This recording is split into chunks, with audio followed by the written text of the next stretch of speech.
Hey folks, welcome to Friendly Orbit, the podcast that draws us together no matter how far we fly.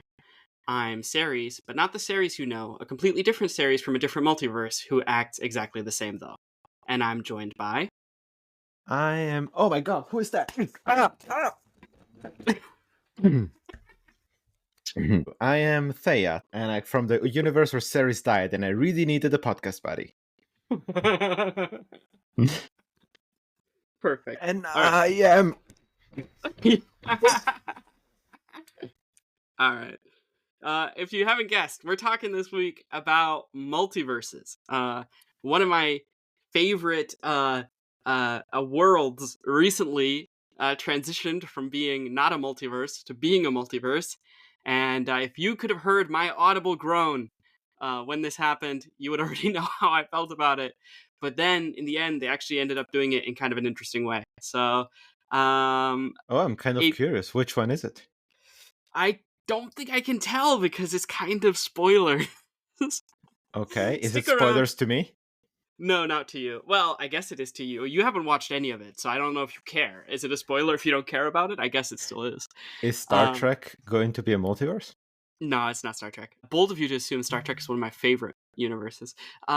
Stick around for the stinger at the end of the episode. I can talk about it in detail. But, yeah. That being said, let's beam into the multiverse where we have cool solutions to how to do a multiverse smartly in your setting. Beep, beep, beep. 3, 2. Ignition sequence start. 5, 4, 3, 2, 1, 0.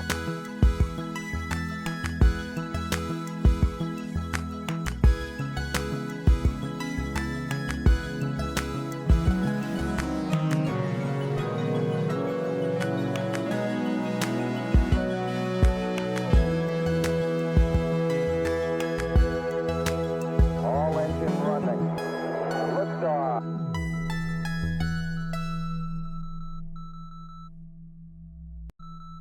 All right, so let's talk about multiverses. Now, I don't just want to be critical of multiverses. I think they have their upsides. I think they have their downsides. And so that's what we're going to discuss first. We're going to talk about first, what are the strengths of a multiverse? What are the weaknesses that it creates before we dive into like specific quote unquote solutions to the issues that a multiverse presents? Because I don't think it's a fundamentally or purely bad idea. I just think it's done badly often enough that sometimes It warrants a discussion. That it warrants a discussion, exactly. But I don't think it's inherently a flawed idea. So, I mean, I don't know if you've been living under some kind of rock. The idea of a multiverse is A very large rock with no signal. extremely large rock that basically forms its own universe beneath it. Some kind of miniverse? Okay, so a multiverse is when you introduce to your story the idea that there are multiple realities and that usually all of these realities sort of behave like the normal world with certain slight or major alterations. So, for example, in the Marvel canon, they have a lot of multiverses. Like the Marvel canon itself is a multiverse, and so there's like, Earth. Actually, I don't know, is this DC? There's like Earth 1 and Earth 2 and Earth 52 and Earth whatever, It's right? both of them. And these worlds usually look pretty much identical, except for, the Flash will be different in this one and the Flash will be different in the other one, and so this comic strip is on Earth 2 or whatever. And so, so I'm mixing DC and Marvel now, but DC does this too. Yes. The Flash will be different in this multiverse. He's green, and in this multiverse, he's red. Or, in this multiverse, his mom never died, and in this multiverse, his mom did die, So that's kind of a really common example of multiverses, is that they rhyme, that they echo, right? That they're very similar to our world with one crucial change or something like that. But you can also have multiverses just be a bunch of parallel realities where things can be like quite significantly different. But the idea is that, basically portals travel to different realities, like those kinds of tropes. They're strange yet familiar things in these alternate realities, and they all are intersecting somehow. They're all relevant to one another somehow.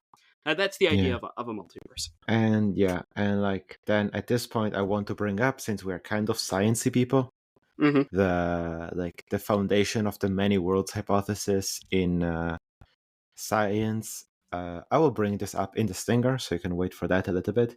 But like one of the versions of it is that quantum mechanics basically leads to the many world hypothesis, because since we cannot predict deterministically how the wave function of a quantum particle will collapse, one of the interpretations is that actually it collapses in every possible state, and that we just get to experience one.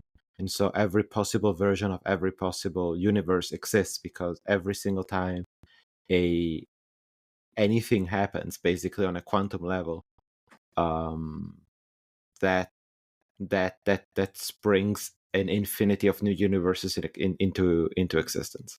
Yeah. But I, that's I've not also very heard interesting narratively. I've also heard a lot of criticism of this theory, so I'm not sure how accurate it is anymore. But I'm not a Oh, I mean, no, physicist, no. so It's a hypothesis. It's not a theory. Like, there's not yeah. I mean, evidence I'm to using be. theory in the colloquial sense Okay. because our audience is not scientists. I don't think. Okay. I guess we have a lot of scientist friends who might listen to the podcast. Puzzle. Yeah. So multiverses are a common concept. They're used often to like reboot, right? Like, hey, you've seen the whole story on Earth 7, but have you seen the whole story that's slightly different on Earth 9? Something like that. But they're also used sometimes generally just for the exploration of the concept of what if there were infinite parallel realities, right? Like Everything Everywhere All at Once, the movie does that. Yeah. Or So, if you have heard this niche cartoon called Rick and Morty, they used to do something interesting with it for a while. yeah, Rick and Morty does a lot of multiverse. They assume they're in a multiverse, right? And like Yeah. also alternate timelines fit very much into this trope, right? If you're watching a Yes. piece of media where there's like alternate timelines, it's kind of related, I guess, to multiverses, especially if you can travel to another timeline and then travel back to the normal timeline, then it's kind of just another alternate universe, right? So, what are the strengths of multiverses? Thea, hit us with a strength. Well, okay. So specifically in the world of comic books, Mm-hmm. it we never had there was never confusion before if you said, well, I'm writing a new story where Superman is actually evil in this version. And you could just do that. But the Mm-hmm. introduction of the idea that this story takes place within a multiverse, Mm-hmm. so makes it so that like at some point your evil Superman and good Superman can meet. Mm-hmm. And that creates, so the multiverse is, for one, a narrative trope that can create new narrative opportunities, because traditionally stories that take place in different universes are just separate. Nobody ever Yeah. talks of Lord of the Rings and Harry Potter as two different timelines in a multiverse. Yeah. So there's one. And then in general, I mean, I think it's just like a trope that it's like saying what are the strengths of the damsel in distress trope. Well, it depends on the story that you're telling, but in the case of the multiverse, I would say it's that you get to explore multiple versions of the same character. So there's a bit of existential dread there, a bit of Yeah, that, like what I could think have another been. strength is you get to do a lot of what if stories, right? Yeah. So It's a Wonderful Life is kind of in a way a multiverse story from the perspective that this family man is going to kill himself for the insurance policy in order to make enough money for his family and for the town that he's in. And he's so miserable that he wishes he had never been born, that he never even existed in the first place. And then he has shown the world, well, what if that was actually true? What if you had never existed in the first place? And he sees that the world is a much, much poorer place for it.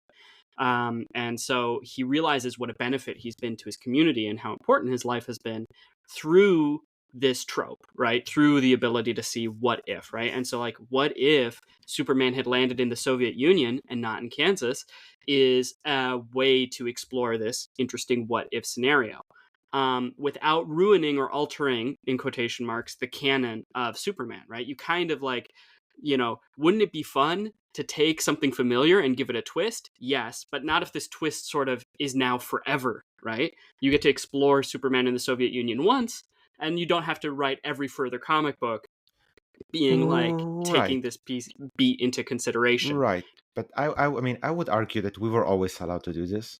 As I said when I said that Harry Potter and Lord of the Rings are not part of a multiverse, like Hmm. different stories have always been allowed to like exist next to one another, even if you reuse the same characters.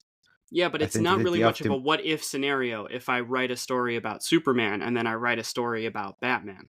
It is a yeah, but what if scenario if I write a story about Superman and then what if Superman had been Batman, though? Like, what if but Superman had the like same backstory as Batman? So it's about the specificity, right? You can take a yeah, but you specific don't character have with a to. But these are specific not. story and you can create an alternate timeline to explore that story in without affecting any kind of contiguous canon. Because some Yeah, but stories Ceres, exist in a contiguous canon, Ceres, right? you aren't really getting my point. My point is that you were always allowed to do that. You didn't have to call it a universe. It's just like you can call it a what if scenario. You don't have to justify it by saying that they exist within a 4-dimensional universe. You could just write Soviet Superman and call it a what if, and we didn't have to call it a multiverse. Yeah, but what if Like it's not Superman? What if it's a story where I have Bill Hancock and Bill I want to show how this moment was so defining for Bill Hancock's life. I can have a multiversal scenario occur within one story to explain why you're seeing him once one way and why you're seeing him once another way. And then yes, as you said earlier, I can even have them interact, right? yeah. That I mean, that's what I would say. It's like the benefits of the multiverse show up when you make characters from multiple universes interact somehow. If you just have multiple stories and you say that they all coexist in a universe but they don't touch each other, such as Soviet Superman, then I mean I wouldn't call that a benefit of the multiverse. You were always allowed to do that. You didn't have to call it a multiverse. Yeah, but a multiverse makes it easier to do, right? A multiverse is an accepted, understood trope by the reader that allows you to Sure, explore this. And it's something that if you're already doing a multiverse story, it definitely lends itself to that kind of what if comparison, right? sure. Like if you're writing like if you're starting with the base of I want to write a multiversal story, one of the things that it really lends itself to is this what if comparison. Like, sure, you don't have to fry onions in olive oil, but once you've started with olive oil, adding onions makes a lot of sense, right? That's what I'm saying Yes. about a what if scenario. It goes well with a multiversal setting, and so I think that's a strength of multiversal stories is to be able to give us that what if moment and fulfill like also these classic tropes of like how there's like that list of different kinds of plots, like different kinds of conflicts that are common in stories, like man versus Yeah. nature, man versus whatever. Well, this is man versus themselves, right? And that's a really common trope. Like, what if you had to fight the dark version of yourself, or what if you had to you have this internal conflict? What if it was external, actually? Yeah. What if you had an evil twin you had to fight, or something like that? Yeah. Multiverses lend themselves to those kind of stories. Yeah. I also All think right. I think multiverses also lend themselves to heightening the stakes, right? You want if you want a story with like a truly gigantic stakes, the multiverse is the perfect answer. You have a crisis on infinite Earths. You have a crisis on. It's not just our world. It's not just our galaxy. It's not just our universe. It's the next escalation beyond that. The highest, really possible stakes you could put into a story I are mean, its every version. I haven't read Crisis on Infinite Earths, but I Mm-hmm. will say I have yet to read or see a story where raising the stakes of the multiverse dying is somehow like good or interesting. Like I I think feel it can.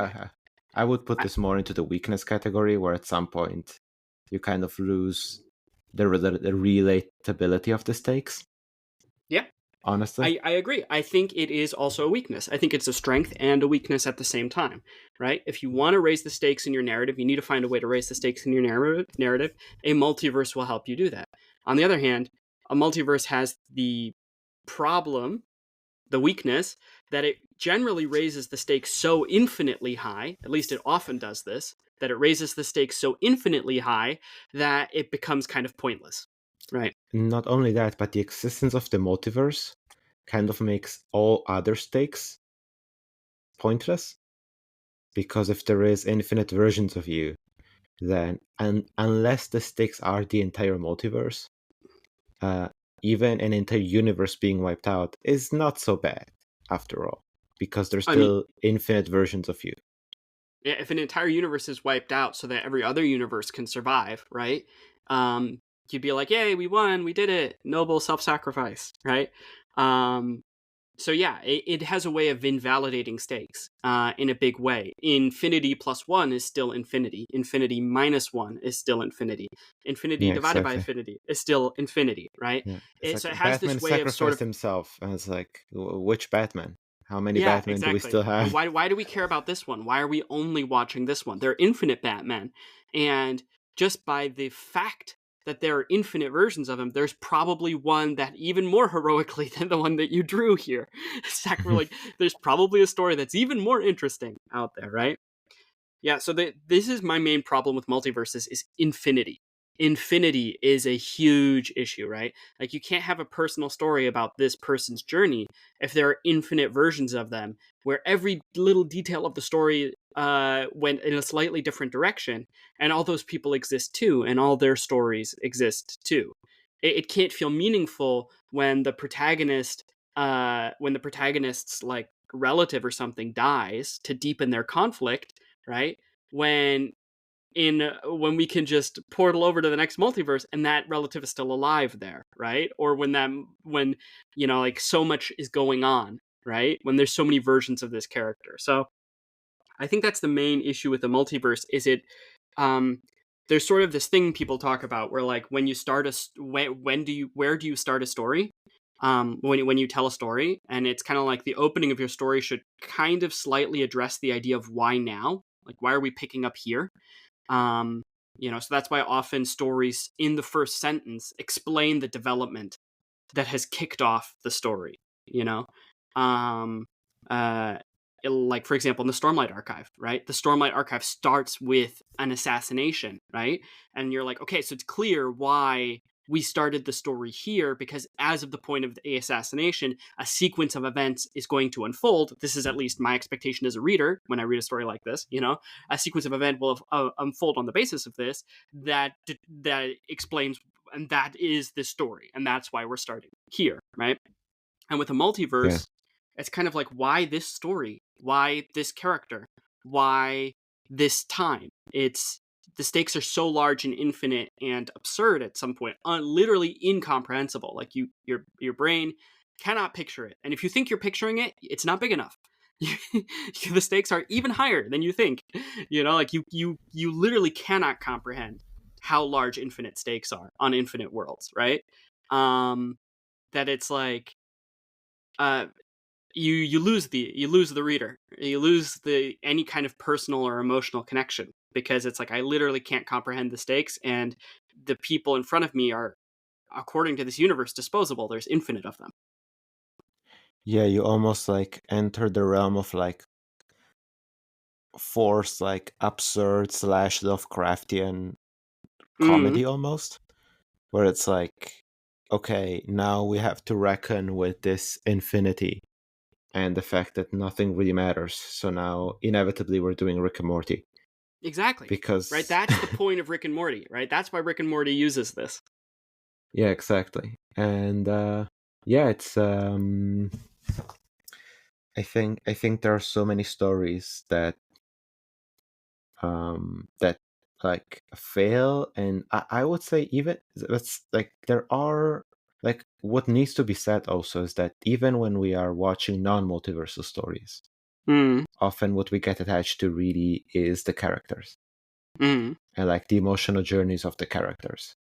So like it's not like in every single time I watch a multiverse story, the story didn't get me because of what we just talked about. Sometimes even just by delivering a solid like character journey, like I can be satisfied by that. Like I don't want to yeah. come down too hard on the trope and pretend like every time I'm watching a universe story I'm thinking, boy, am I glad that this person really matters because there's only one version of them.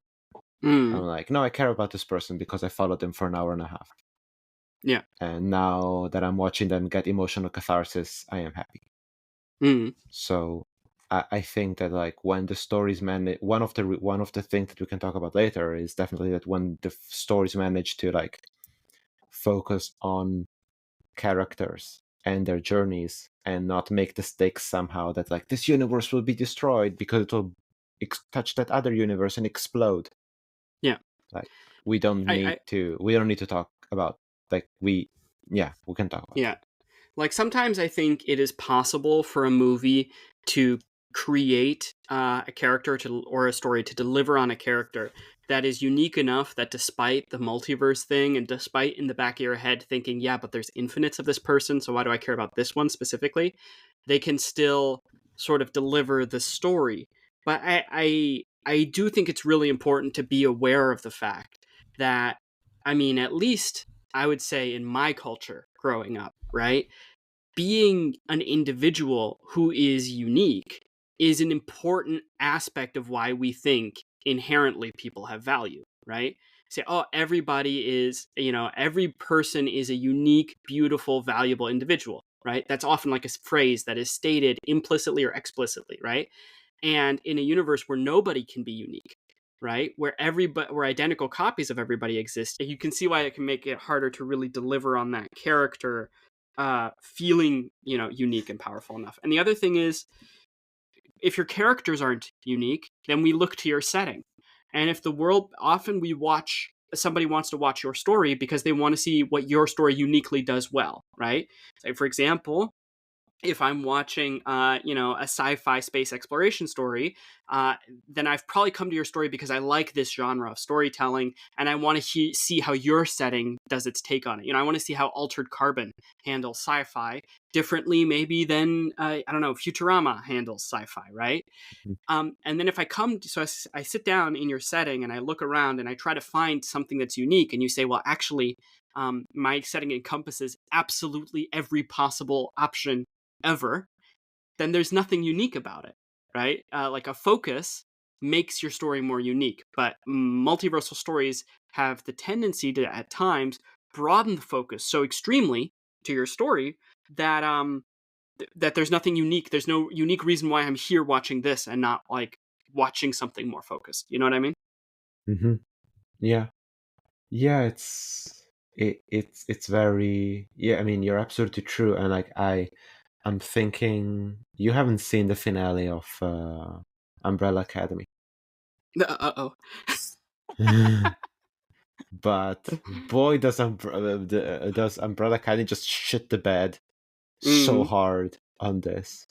Yeah. Like I think one of the things that I liked about season 1 of Umbrella Academy, and I will take my freedom to just be spoilery here. So if you Mm-hmm. don't want to spoilers for Umbrella Academy, like stop, go watch Yeah. it. But Umbrella Academy season 1 ends with them going back in time Mm. to prevent the apocalypse. And then they basically get scattered across the timeline within like 4 years of one another in Houston, Yeah. Texas. And so they have to slowly find each other as more and more of them teleport back into the timeline. Mm. And they do a lot of very fun stuff. And one of the things that holds it all together to me was the idea that this is still the same timeline, Yeah. We are here because we can save that original world from apocalypse, but also anything we do now here might affect the timeline down the road. Yeah. And then they shit the bed. Yeah. Yeah. And so that's an issue, right? And It's I such an think issue. one of the reasons it's just done, like it's thrown into properties, is not even necessarily I think that the creatives want it, but that it's like, oh, we can make infinite reboots if we have a multiverse. We have a canon explanation for why we can do infinite reboots, and we can just keep making stories forever. And this is beautiful. It's going to make so much money. We're going to make so many reboots, right? And in theory, that works as long as all the movies keep on being good. But I would argue if all the movies keep on being good, you didn't need the multiverse in the first place to justify it, right?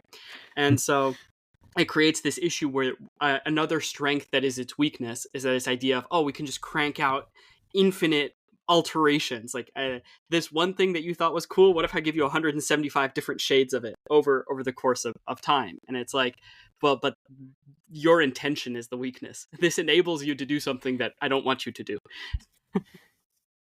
Yeah. Also, it's interesting how a lot of stories, a lot of like movies, I would say, movies that have huge budgets and are thus less prone to risk taking. Consistently, we get these multiverse movies where it's like, we're entering the multiverse, infinite possibilities, so much creativity.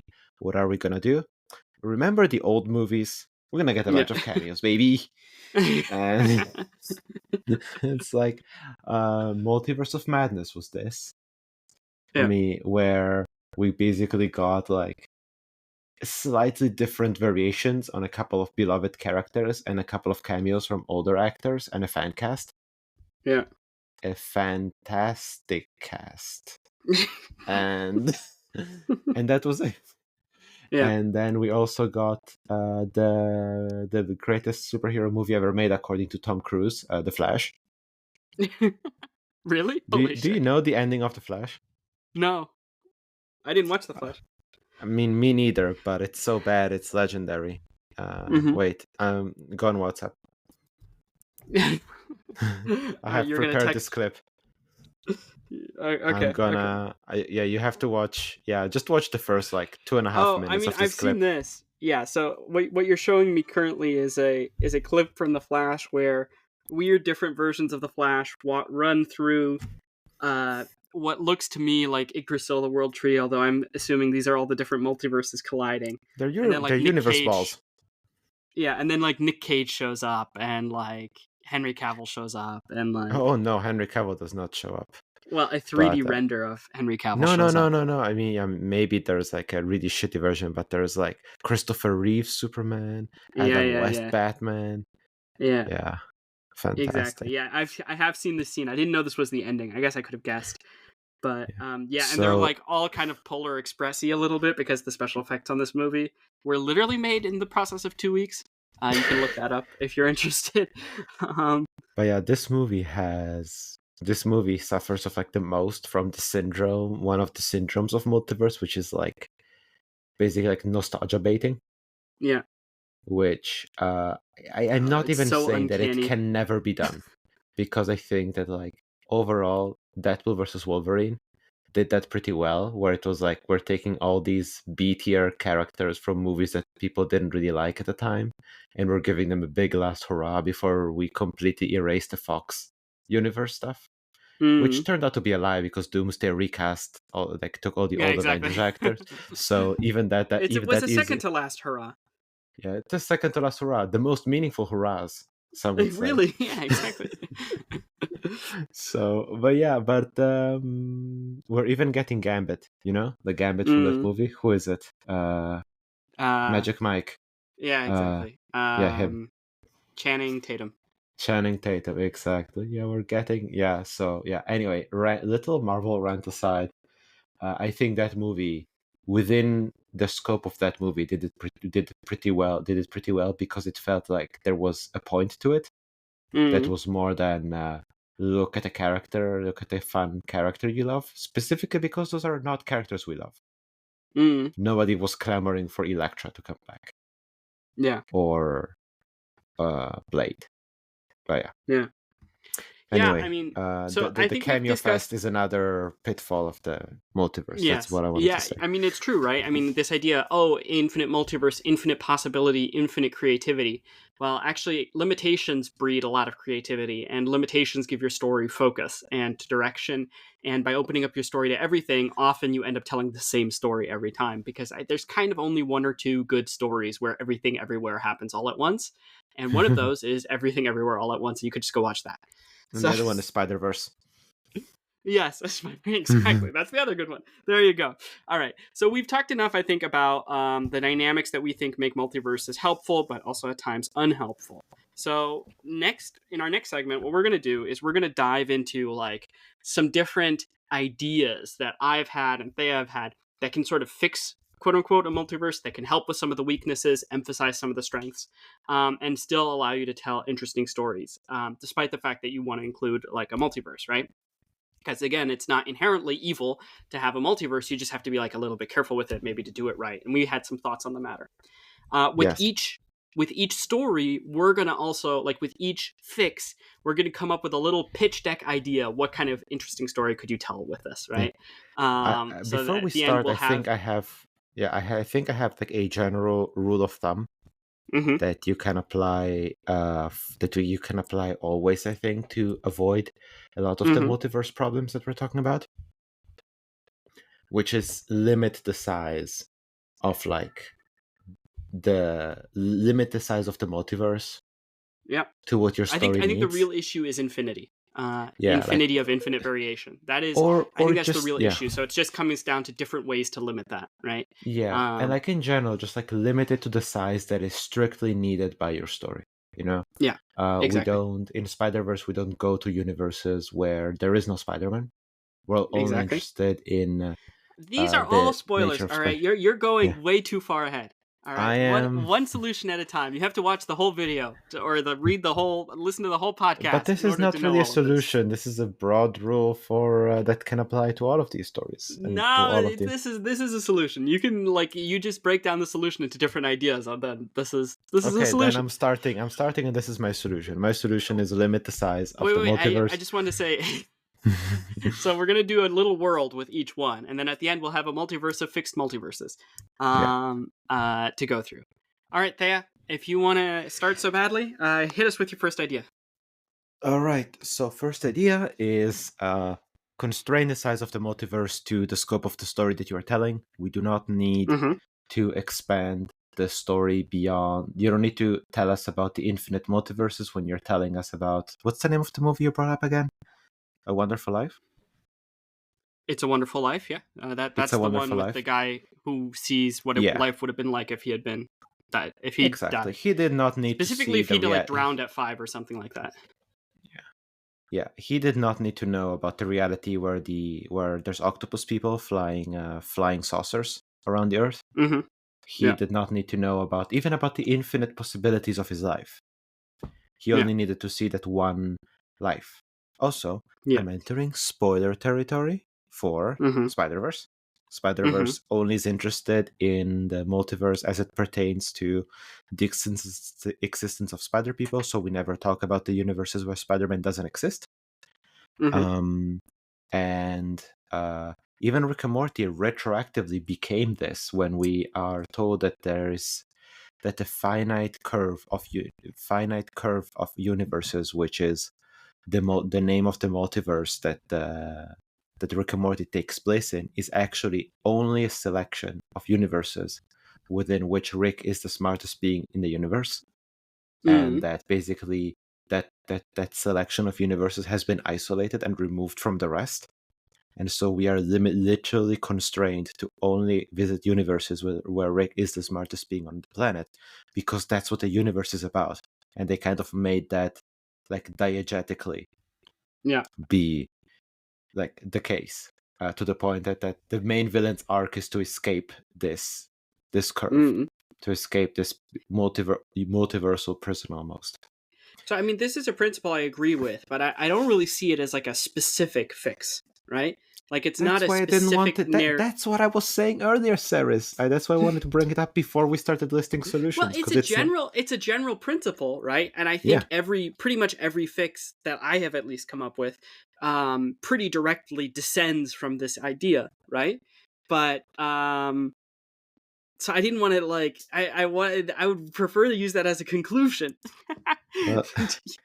I wanted to bring it up separate from those because I wanted to be like, this is a general rule that you can always follow that I think is good.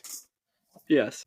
Do you have a specific fix that does one of these? Well, like, do you have a specific narrative constraint, like a piece of world building that enables you to do this in a story that you want to highlight?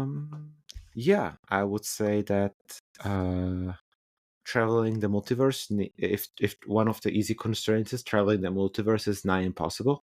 And that when you introduce multiversal travel, it be a limited plot device. much like time travel is used best when it's like you can only do it once or something like that.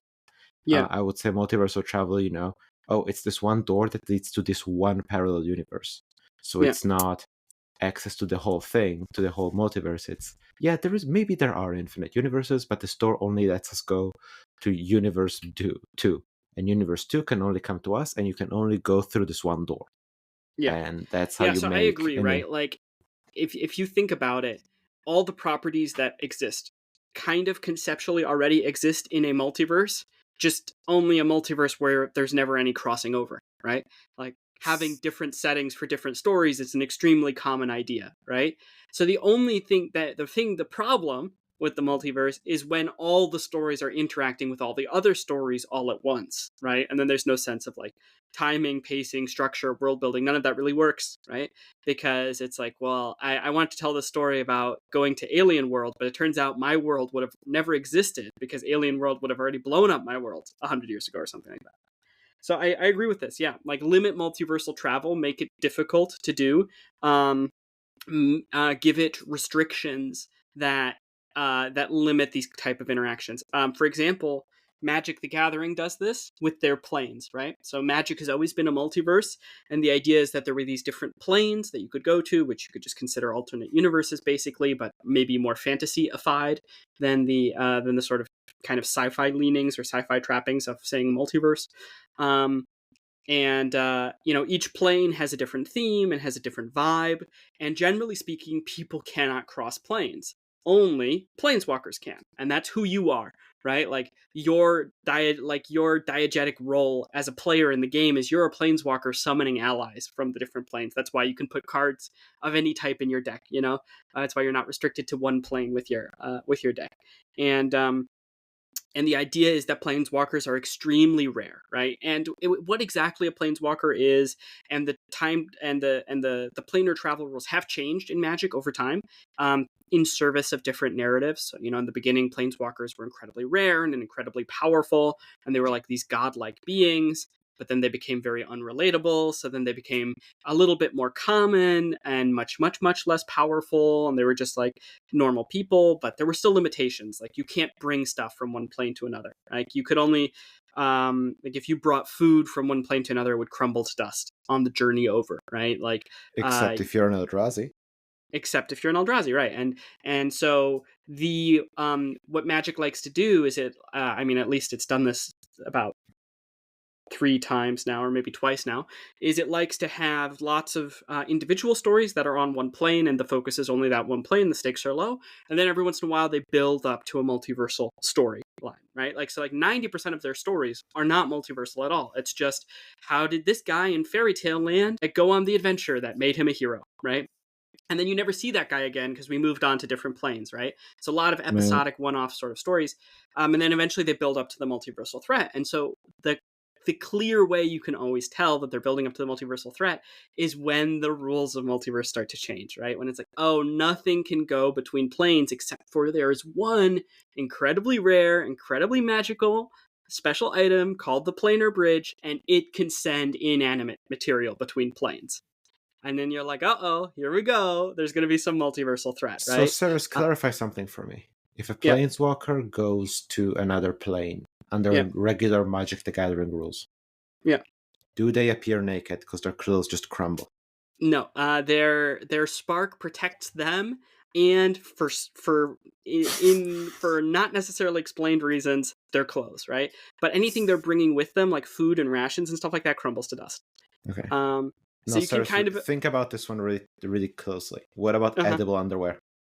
Yeah, so that would stay. I think I think that's a loophole. So that means that all the best survivalists who are Magic planeswalkers have edible underwear, because Yeah. You never know what when if you're you going to need planeswalk food. to a plane that doesn't have any food available? Then know. Perfect. But yeah, Also, so are we building to a multiversal event where, since now Lord of the Rings is part of Magic the Gathering, are we going to it's have not part of the Magic multiversal Sauron? multiverse. Yeah, so that's not part of canon. think It's just a place we visited, right? But yeah, and one of the things that was interesting then, right, is like Magic the Gathering had a multiversal threat which was interesting. A bunch of bioorganic machine hybrid villains used the planar bridge to basically create portals across a bunch of different planes and try and infect all these different planes with their blight and turn all the planes into themselves, like the Borg from from Star Wars. Or like the genocide. Or like the genocide, yeah. And from my story, and they and it was very interesting because Magic has like a very set list of planes that we visited before, you know? So we didn't really show any new planes. It was just like, here are these 40 different locations being invaded. And because each plane tends to have its own like unique identity and its own unique flavor, its own unique setting, it kind of didn't really feel like as much as a multiversal story because it felt more like here's these 40 discrete universes that are being invaded by the 41st universe, you know, all at once, right? Yeah. Anyways, long story short, I agree with you. Limit interplanar travel. You can have infinite planes, but limit interplanar travel. That's the or you can have infinite multiverses, but limit how much you can get between them. Yeah. So what kind of story do we want to pitch? Even a crazy story like Rick and Morty does that with the portal gun. Without the portal gun, you're fucked. Yeah, without the portal gun, right? Like it's just all of a sudden it just becomes a story about that one universe again. Right? Yeah. So you always got to take care of the portal gun. You always got to be. What kind of story do you want to pitch for this? What kind of story should we do? What's a fun idea to do with you can't travel back and forth? Like there are infinite universes, but travel between them is very difficult.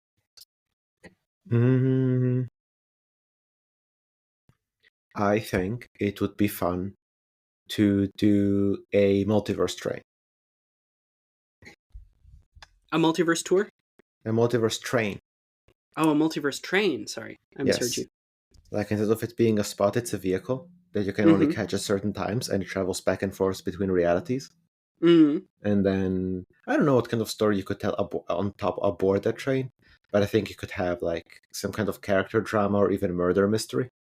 Yeah, I think like a murder on the Cosmic Express. Exactly.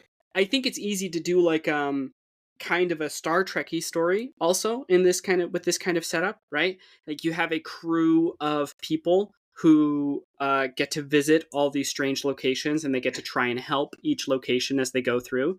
But like, you know, maybe the train moves unpredictably according to its own whims and they don't just get to decide where it gets to go next and they can't just go home and the odds that they ever get to go home at the end of the career are very low, right?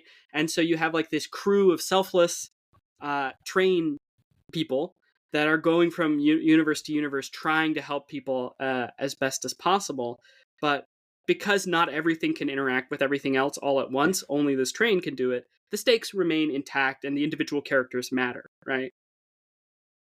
Yeah, absolutely. All right. So, are we doing Star Trek, but it's a train? Oh, sure. It can be Star Trek, but it's a train. Star Trek, but it's a train. Okay. All right. My next one. This is another easy way to limit infinity. Travel between multiverses is easy. There are n multiverses where n is a discrete number that is low and is known. So there's a story that does this, I think, really well. I never finished it, which is funny because I just complimented it. But it's a spy. I don't even remember what the name is actually of it. It's a spy show where there's two entangled multiverses. You told me about it. Two entangled universes, yeah. And you can travel back and forth from one to the other. And it kind of mimics, it has a lot of tensions that mimic the Cold War and harken to the Cold War. Because one of these universes is very like vibrant and successful and, you know, is kind of our modern day. It's basically our modern today in that there's lots of wealth and lots of people and people are happy and compared to the other universe where there was a horrible epidemic that killed like huge proportions of the population and they're kind of in permanent COVID or post-COVID mode. Like that they're kind of like, so places are much emptier, the architecture is much more like brutalistic, things are much, you know, so like not so subtle references to the Cold War. There's way fewer civil freedoms because those need to be limited in a pandemic, right? Um, and things like that. But one of the interesting things is that these universes are very similar. So like the same actors play versions of their character from one universe and from the other universe. And because it's a spy drama, it's the whole question is who started this pandemic? Was it engineered by one universe to bother the other? Is the other universe going to retaliate even though that isn't the case? Is this person themselves or secretly the version of themselves from the alternate universe, right? And stuff like that. So yeah, I think there's definitely lots of interesting stories where basically you just make it a story about like uh, proverbially, instead of having infinite multiple universes, these are just a story in Europe where you have like England, Germany, and France, except for like the laws of cosmic physics or some other multiversal element is different in England, Germany, and France, right? But like each parallel universe is a discrete, specific location that you world build, and the story is about that location in part as well, right? Yeah. Yeah, I mean, once again, this harkens back a little bit to what you said earlier about the Magic the Gathering thing, where like it barely feels like a multiverse. It's just two different places. Exactly, but you still get to do interesting things, like you still get to do interesting what if stories and have characters confront alternate universe versions of themselves, or be like, oh, what would this universe be like if, physics was slightly different or this event had happened differently, right? You still get to Yeah. play with all of that, but the stakes have not been multiplied by infinity. They've been multiplied by, for example, 2, right? Mm-hmm. Yes, theoretically, in the spy thriller, the stakes have been raised because now there's 2 universes and 2 Earths that could die, but that's like still comprehensible, right? You envision one Earth, envision another Earth, you're envisioning it. You got it, Mm-hmm. right?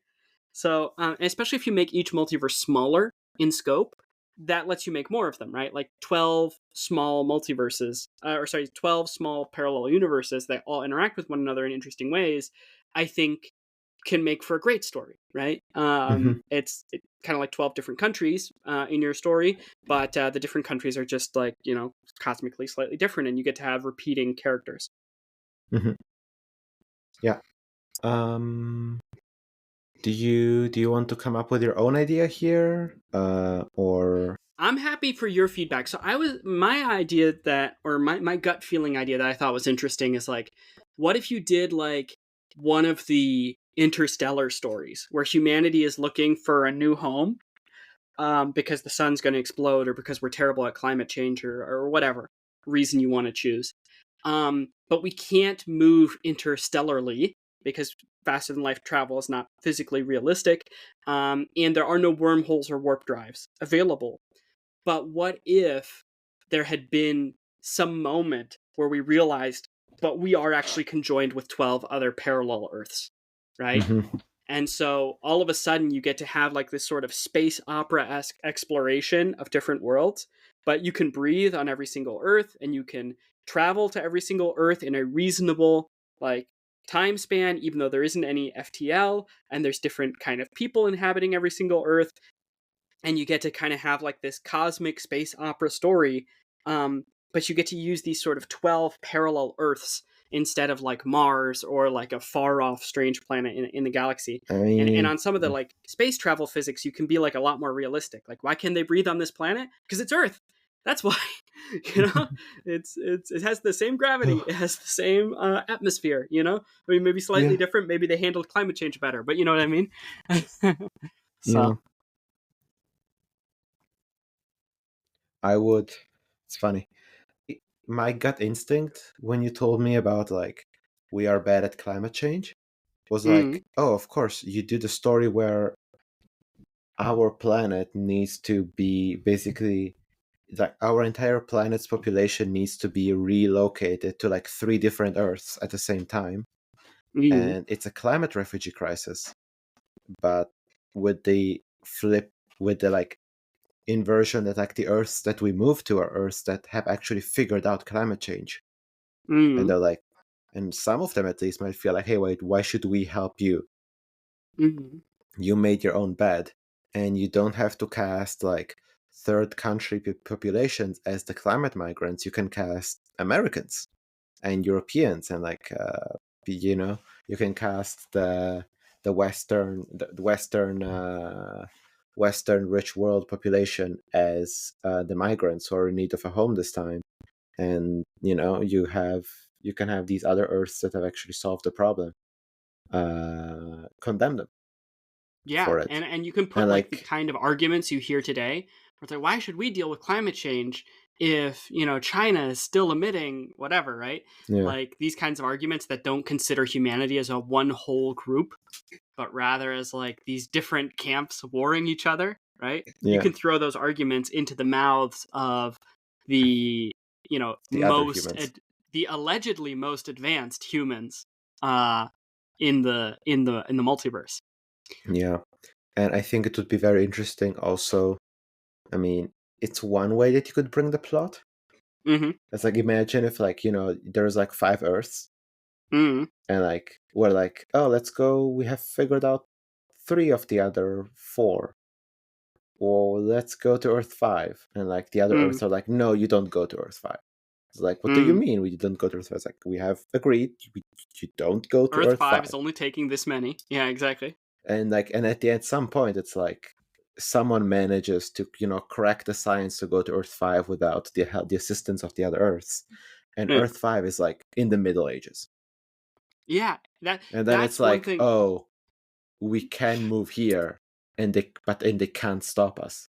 But also, if we move here, this is not going to end well for them. Yeah, exactly. I was thinking that would also be cool, right? If you're going to do a climate change story, like each Earth should be at a different stage of development. Not necessarily that they're all going through the exact same timeline. Say, like maybe they didn't have like the exact same historical Clearly figures not, that because we have. someone figured out climate change. Exactly, right? So like maybe each Earth has like different, country names and different cultures and Yeah, different like slightly stuff. different things, but as we talked about in a certain episode about Mm-hmm. history and predictability, Mm. actually sometimes small changes can have strong, kind of big ripple Yeah. effects. That's a long time ago. That's 42 episodes ago, but yes. Still the best episode. No. Dog But Welder is the best in terms episode. of in terms of numbers, Oh, I see.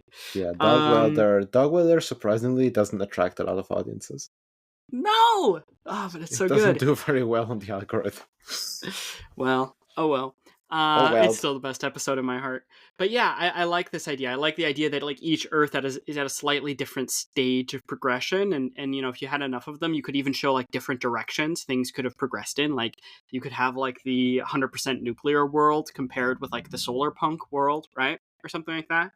And you could use it as a great way to very literally say, oh, the most quote unquote advanced people are the most asshole-ish motherfuckers who won't help you because helping you would minorly inconvenience them. You know what I mean? Yeah. Yeah. You could say the quiet part pretty loud with a story like this. Yeah.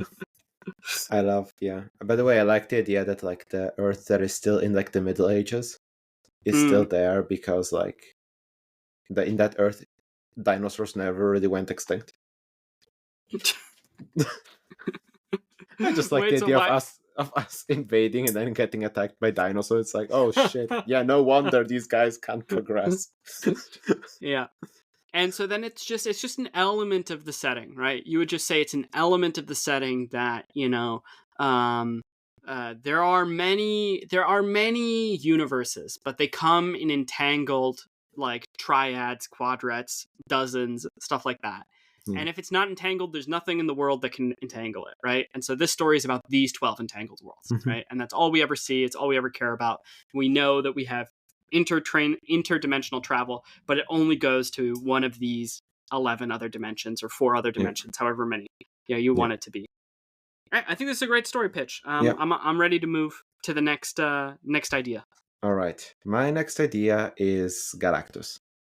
Okay. There is a multiverse. There might be infinite universes, but the problem is that something's eating them up. And so no universe is safe. Every universe could be the next one. And B, we can actually make it. We can come up with a reason for why our universe, the one that the most resembles ours, Mm-hmm. actually is safe for one reason or another. But that clearly establishes why we should care about this universe in particular.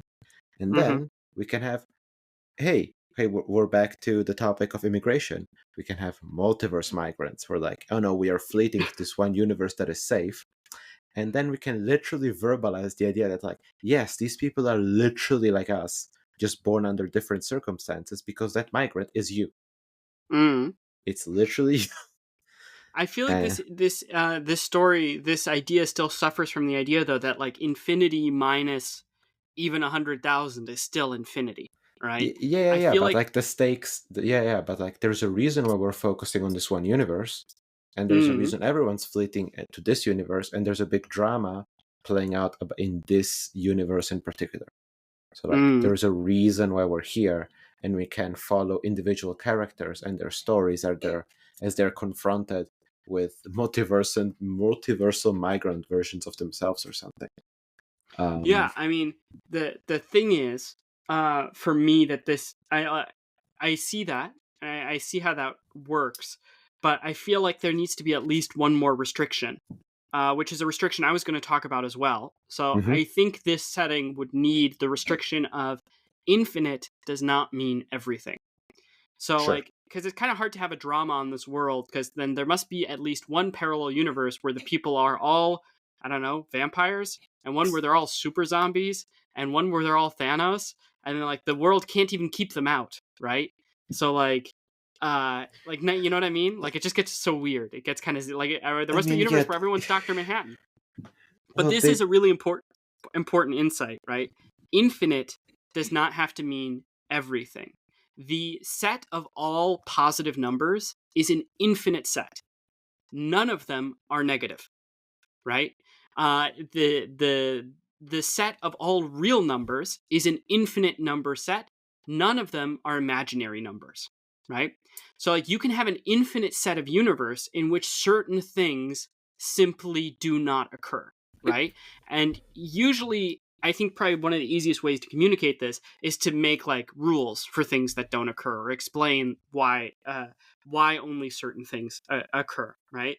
For example, maybe there's a primordial universe that fractured into many multiverses, and that's why all these multiverses are somewhat have something in common. This is also something that like Spider-Verse does, right? Spider-Verse is like there are infinite universes in which Spider-Man exists, but they're all Spider-Man related. None of them are Star Trek. None of them are the multiverse where there is no Spider-Man, and actually the story is about Green Lantern. Yes, Green Lantern, you heard me. Like they don't do that, right? They have infinite, but they all still fall into a certain rule set, right? I think this would work well with the story that you're pitching, right? You care about this one universe because it's the one universe safe from destruction, and all the people who are visiting it are reflections of the people who are here because they were all part of one proto universe that then got fractured or something into infinite multiverses. So all these people are echoes and reflections of the people on Earth. There's an infinite number of multiversal versions of you, but none of them are Thanos, right? Yeah. One of them might be Robert Downey Jr. in a green cloak, though. Yeah, I think this is an interesting idea. We did kind of just do two refugee stories back to back. Is there a way to distinguish this story from the previous one more? Well, I mean, one of us casts us as the refugees, the other one casts us as the people accepting refugees. But um,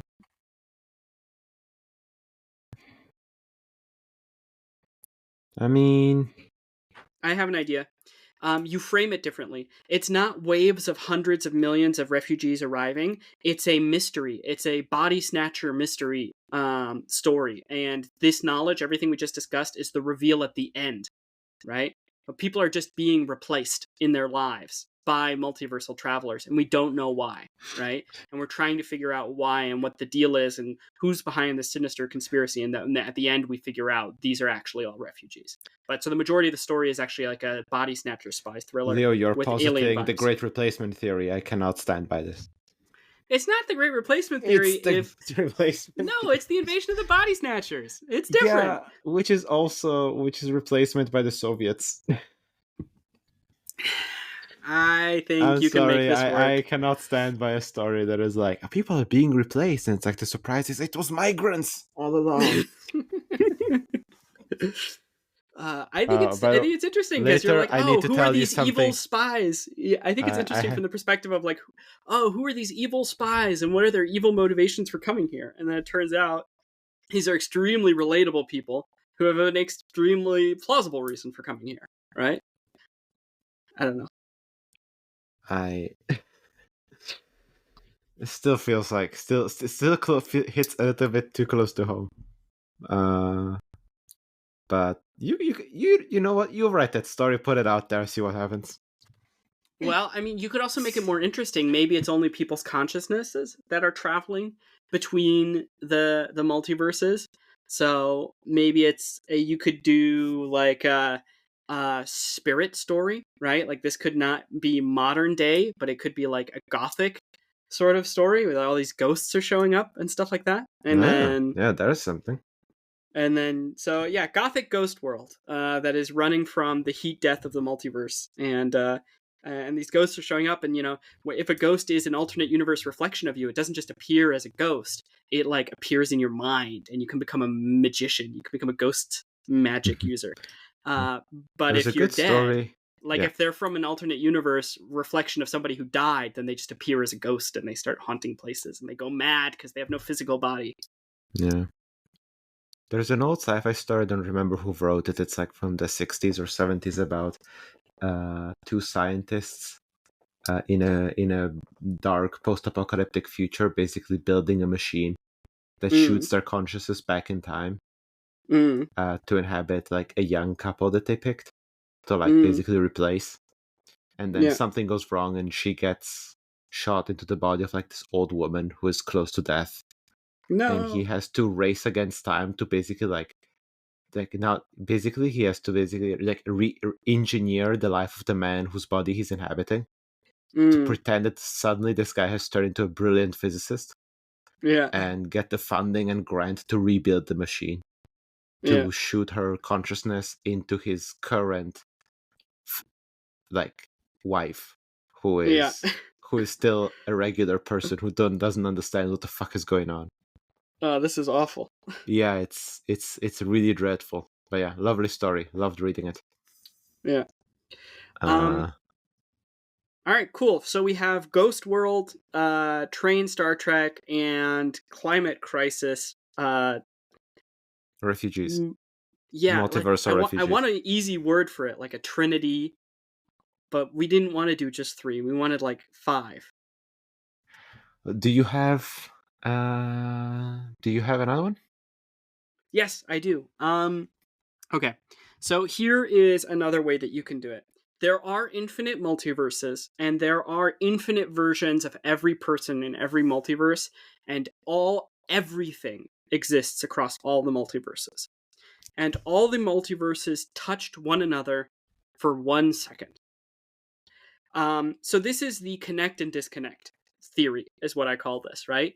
You have many multiverses, but they only touch for 1 moment, and it can never be replicated again, right? So this lets you tell a story where you have zany aliens and weird things corrupted and touched by the multiverse, and people get to see alternate versions of themselves. But then after that one impact, there's never going to be another impact, or at least not a controllable impact, right? I could also imagine you writing the story where it's like, oh, well, actually there was one impact and now somebody's trying to work towards creating another impact, and the whole point of the story is to stop that from happening. Because honestly, the entire multiverse colliding with the entire rest of the multiverse, even just for short moments, seems like a really bad time for everybody involved. You know, like a turbo plague comes from this universe, and like Nazi universe. The atmosphere of this Earth spills into our atmosphere, which is really bad. Yeah, exactly. It's just like, generally speaking, a multiverse where all things are really interacting at all times seems like a bad place to be. I mean, honestly, as soon as it would happen, the infinite universes where Earth doesn't even exist or is not here right now would just suck up all the other Earths into its infinite void. Yeah, I mean, it depends on how it all connects, right? And how physics works. But yeah, like, it could be instantaneously destructive, right? And like, maybe it wasn't instantaneously destructive to the entire multiverse the first time, but it could be the second time. And so the whole story is about stopping it from happening again, or maybe it can't happen again. And the whole story is just about doing the consequences. Like, do you know the show The Departed? No. The rapture happens, like, from the Bible. A Oh. bunch of people just fucking disappear and go to heaven, and everybody else is just left on Earth. Cool. Like, approximately 10% of the population disappears. It is hugely traumatic. It is hugely scarring. And it's all about the people who stayed behind, Yeah, right? of course. Well, now all the annoying people are gone. And there's people, like, a lot of cults develop because people are like, holy shit, God is real. How can I get into heaven retroactively? And then, cult leaders are like, oh, do this, right? And like riots happen and all sorts of stuff, right? So you could just do, like, part of the story could just be dealing with not everything that was added to our universe by touching the multiverse, but all the things that were lost, all the people who were taken, right? Like your husband Bob, who is now a scary villain in Mouse World, right? Like a scary alien monster in Mouse Multiverse. He is Godzilla.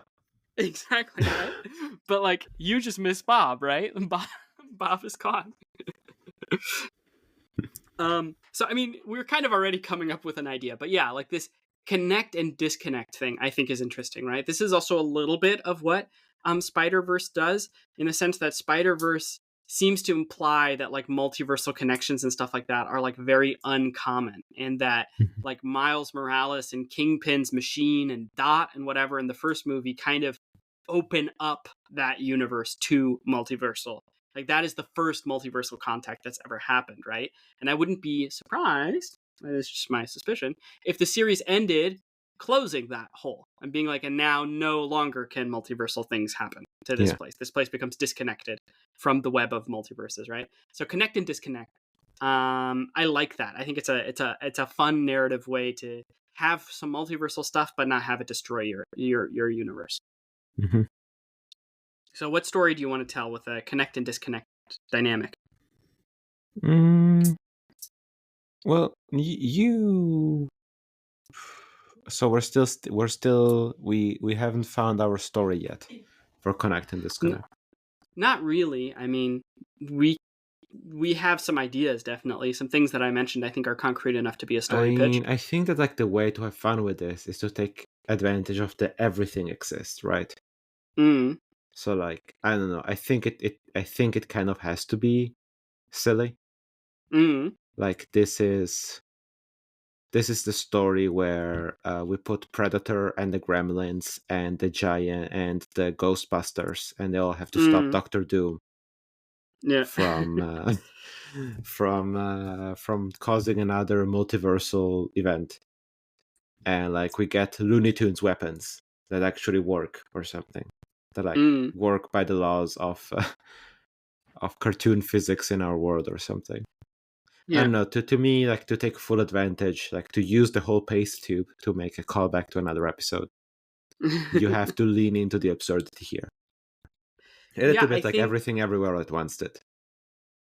I think something you could do, right, is like, I don't know why I'm so today trying to fix space opera and make it more scientific, but what if you had a space opera just inside the solar system of Earth, because the solar system was touched by the multiverse, right? Now we're exploring, we're going to the moon to meet the gremlins there, and we're going to go to Mars to meet the whatever there, right? And you could do like an adventure story where all these, you build up your goofy crew and you go from goofy place to goofy place, solving problems in that were caused by the touch of the multiverse or something like that. And of course, the bad guy came from another multiverse, because all bad guys are immigrants or otherwise disfigured. They're either immigrants or disabled. So the bad guy came from another multiverse, and maybe the bad guy is from your multiverse. You only think they come from the other multiverse, so you get to subvert the trope. And then you go there with your wacky crew and you defeat them, right? Yeah. And we learn to bundle our strengths along the way, to embrace our natural diversity that we have, and our strengths and stuff like that. Yes. Even you, supernova man, that when you die, you're going to destroy the entire solar system because you're a supernova man. Holy shit. Okay. It's like, okay, listen, supernova man, I know we all talked about the strength of in our diversity, but we're going to have to ask you to get the fuck away from our solar system as much as possible. Because if you die, man. Yeah, we're putting you on a little Voyager rocket to the middle of nowhere. Yeah. We will embrace everyone's diversity except for yours. Yeah. Your diversity can stay over there. Yeah. All right. New idea. I don't know what to call this one because I already have kind of the story in mind. Mm-hmm. But basically, the idea is like one person gets to travel the multiverse. Mm. It's kind of Rick and It's like the Morty-ish. Dr. Manhattan scenario. Yeah, or a what's it called? Or a Doctor Who thing. Yeah. Or a planeswalker. Yeah. Like my idea is like, can you imagine like something like one day like some kind of like spacecraft or interdimensional vehicle shows up at your door, and like your protagonist like someone who's like not really happy with his life, really bummed, and then like out of the vehicle comes out another version of yourself. It was like, listen, I was not happy in my world, but what you've got going on here sounds pretty great to me. If you want to, you can get into that thing and go find your own perfect version of your life, and I'll take and over this yours. and the machine only keys to this individual, right? Oh yeah, so only, yeah, exactly. So only reflections of this individual, and we get to shuffle around the multiverse, and everybody gets to find their perfect fit. Yeah, but like I think the moral of the story probably should be that like the guy who you swapped with at the end is not really happy with your deal either. Yeah. Because maybe the moral of the story is this is a person who is either unable to be happy, or that the solution to being happy is not external. Is not exactly. Like, if I get just the right wife, if I get just the right amount of children, if I get just the right job, I'll be happy. And so it can be this journey of the same individual traveling from version to version of himself, looking for something. And if it's a happy story, he might learn something about himself and not be eternally wandering and swapping with other people who then will be eternally wandering, and no one will ever be happy. If it's a happy story, he'll go back to his original world, kill the guy who gave him the spaceship in the first place, learn how to be happy, and bury the machine and the guy in his backyard. I think for real though, I was thinking the ending would probably be something like, I first were like, an alternate universe version of me made this so that each version of me could find their perfect home, right? And by the end, the person is thinking, actually, I think an alternate universe version of me made this to teach me how much to appreciate what I have, right? To teach me a lesson about life. And that's why it doesn't just fly forward. It can go backwards too, right? You can go back to where you wanted to come from. Then he goes back, and then he finds the other guys having sex with his wife, and he's like, no, it was the first one. Man, this is awesome. All right. This, I think, falls into make multiversal travel hard, right? I think this is a great example. Like, it's just another story of one principle we covered. I have one last one that I wanted to mention, which was universes don't repeat or even semi-repeat in meaningful ways. So what I mean by this everything is different. Yeah, every universe is different, and the same people don't exist in the different universes. This is related to the concept of infinity doesn't mean everything, right? Like, infinity doesn't mean everything, I think, has two main executions of that idea. One is all universes obey common rules. This one is all universes are not similar to one another, right? So you can have a multiversal story. And, maybe you need to use this in combination with one of the other tweaks that we mentioned, but to be like, this human is still unique in all the multiverse, because like all the other multiverses are full of aliens or full of robots, right? Or like, full of just other humans. So like, if the uniqueness of a character and of a setting isn't touched, and if the stuff that's in the other multiverses isn't too wild, then it just makes the universe into a big, big, big diverse place. But not into a place where like everything is so impossibly wacky that a narrative can't happen. So I think Yeah, this like works the especially universes might as well be different planets in Star Wars or something. exactly. Yeah, exactly. Um, so It's a kind of space opera, if you will. yeah, exactly. I think you could do a space opera like this, right? You could do a multiversal space opera where maybe faster than light travel isn't possible, right? Uh, and there's an infinite number of other universes you can travel to or touch or interact with, but they're all different, right? And it's kind of like saying, well, imagine you were going around Earth in a horse cart. The world would probably seem infinitely large to you as well, right? I think that's like a limit in scope that we can accept at some point. That we can have like this space opera, space western, where space is just kind of infinitely big, even though it's like actually multiversal, right? The warp drive takes you to a different multiverse. It doesn't take you to a different place in our universe, right? It just makes it everything a really big connected universe, and I think that works, right? Even if it technically doesn't have limits, neither does our universe, as far as we know. So,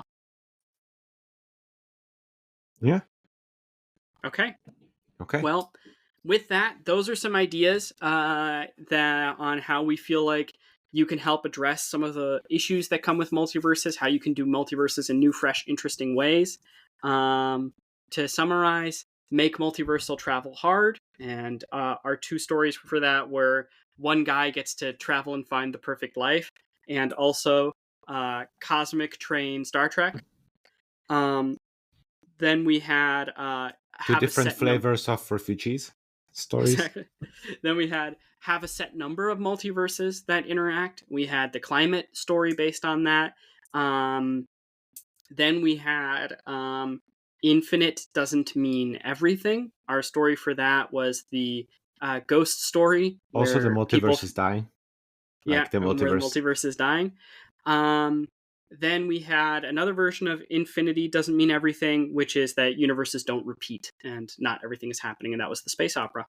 So that's our summarizing ideas, our few different pitches for how you can do multiverses in an interesting way. This episode was interesting. It was a little bit more contentious. We argued a little more than we do usually. Yeah, I suppose. Though I don't know. I mean, I didn't feel like it was meaningfully different from others, but sure. Why I you guess for us, disagreed it's with in your me on the record. fact that we disagreed. Oh, you got me there. You got me there. You all son of a. Exactly. All right. Well, cool. That's it for this week. We've talked about multiverses. Multiverses are fun. I really like some of the pitches that we came up with. I Yeah. think you can do really interesting things with By multiverses the way- that aren't being done so much, where you just do multiverses without them necessarily being infinite. Yeah.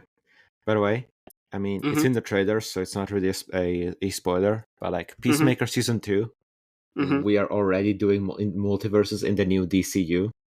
Uh-oh. Yeah. Although it seems like to be it's only 2. Like it seems like the alternate version is like, hey, alternate version where Peacemaker is a nice guy, people like him, and his dad is not a dick.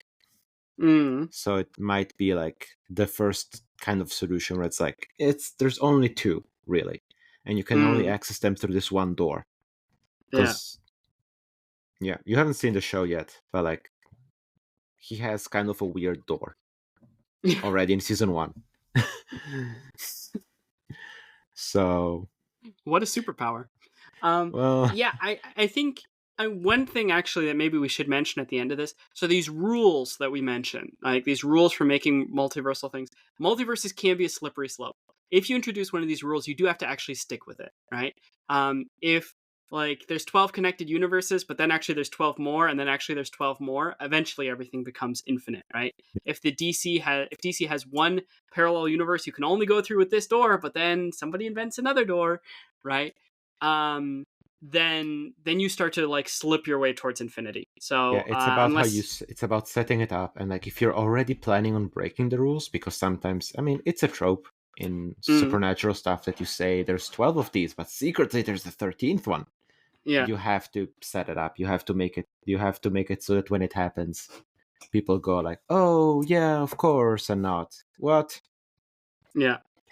Yeah, and it's just the more you break your own rules, the more you're moving towards infinity. Which, if infinity is an issue in your narrative, then maybe don't do that, right? Yeah, I mean I guess also secretly, we've been shouting out Everything Everywhere All at Once the entire episode without ever really talking about it. But Everything Everywhere All at Once says, yes, there is infinity, there is everything. We're literally going to, the stakes would literally be everything. And the answer of everything ever all at once to why should we care which one of these matters, they all matter. If you don't take it that seriously, and you're not focused on the rationale that infinite universes would mean one of these universes are hyper efficient snake robots that should be taking over the screen in front of you right now, and they're not, and it doesn't really make any sense, right? Like, if you just don't take the whole thing so seriously, and you're more focusing on the absurd and comedic elements of it, or the personal, touching, emotional moments of it, like, another fix is to just, like, not take it so seriously, I think, right? But I don't know, we don't have a cool pitch for that. Just have fun with it. Yeah, exactly. But yeah, that'll just about do it for this episode. Do you have any plugs? Do I have any plugs? Oh boy, do I. I've seen Fantastic Four, speaking of sci-fi and universe stuff. Speaking of multiverses. Yeah, even though, no, I mean, the movie is very much self-contained. It did not do one thing that I thought it would do. And in general, I liked it. It's definitely another win for Marvel. I didn't love the final confrontation with Galactus because I mean, that's not a spoiler. That's in the trailers. Yeah, I was not impressed by that. And I had hoped a little bit more from that, but apart from the finale, the movie is very good, enjoyable. Do not go in expecting that the sci-fi will be very hard. The Fantastic Four are much more sci-fi than most other Marvel properties, but the sci-fi is still pretty wonky, and like we're just gonna have to be okay with it. Doesn't make the movie bad. Yeah. You? I have a plug. It is related to the episode, but I won't explain in which way because it's fun to discover it as you read it. Brandon Sanderson's book, A Frugal Wizard's Guide to Medieval England. That's the title. It's a long one, but it's a lot of fun. I enjoyed it. It's a short read, but it's one of the things that originally got me thinking about this. So I'm going to plug that this week. Interesting. Yeah. Cool. That'll just about do it for our 45th episode. If you want more, Woo! you can find us on youtube.com/@a-friendly-orbit, as well as Spotify and Apple Podcasts. And if you happen to have any astral echoes you want to share with us, you can email us at @afriendlyorbit@gmail.com. All one word. All right, Ceres, I'll talk to you later. And to all of our fellow Voyagers, we will catch you out there amongst the stars. Stop! No! What? He's an imposter!